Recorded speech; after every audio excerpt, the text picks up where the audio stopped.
Here is your latest Africa News Update. My view is that Donald Trump is contributing in this debate which is going on.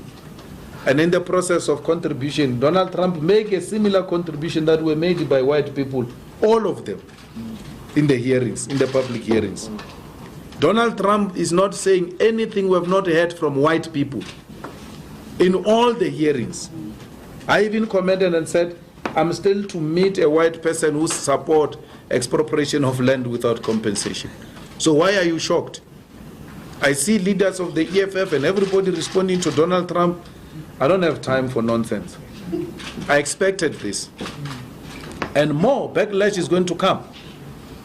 If South Africans are not ready to expropriate the land because they are scared of sanctions, they are scared of backlash, then don't vote for the EFF.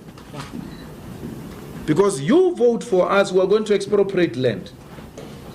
And Donald Trump will come for us. And Britain will come for us. And the EU will come for us. I said, and I said this throughout my life in the movement, that for everything good comes the pain before. If you're not prepared, South Africa, to take the pain, then forget about the land. Donald Trump has not said anything extreme. Things are still going to come. I hope the Zuma group in the ANC, which is supporting this thing, they know the consequences. We know the consequences. We know that the first response will be killing. They will kill us for that. So we know that death is the first price we are prepared to pay. The second price we are prepared to pay for this land is poverty.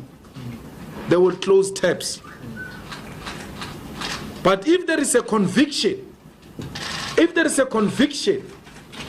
and not sloganeering and public opinions, then we must be prepared for everything. It's a war.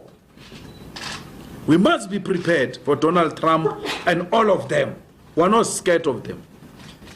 We remain unshaken. Actually, we are more determined after the Donald Trump tweet to expropriate our land without compensation.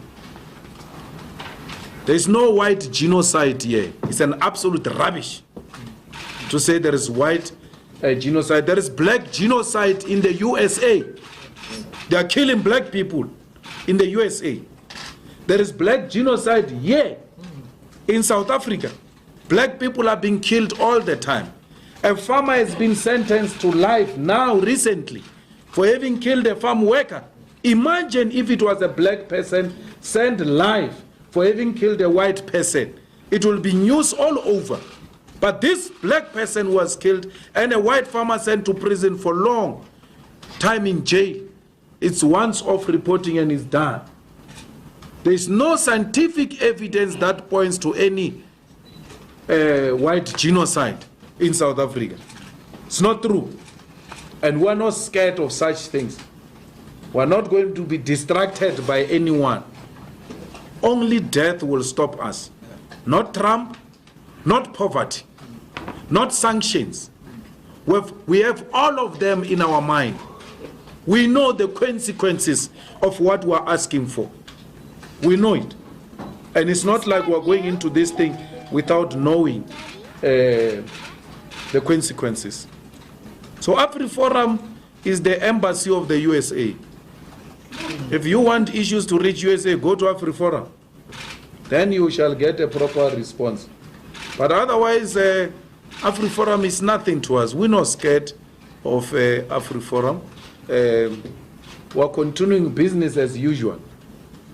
No, that we're not these Twitter revolutionaries who say all sorts of things about Donald Trump. If you were to say to them, all of them, let's go to the US embassy, none of them will come.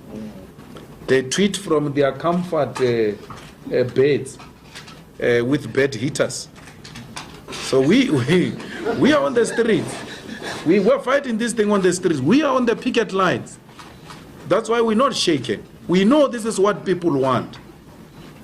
And if there is anyone who's in this thing without knowing the consequences, then you are in the wrong place. Do you have any African news tips? Let us know in the comments below. Thanks for watching, and please subscribe to get the latest African news.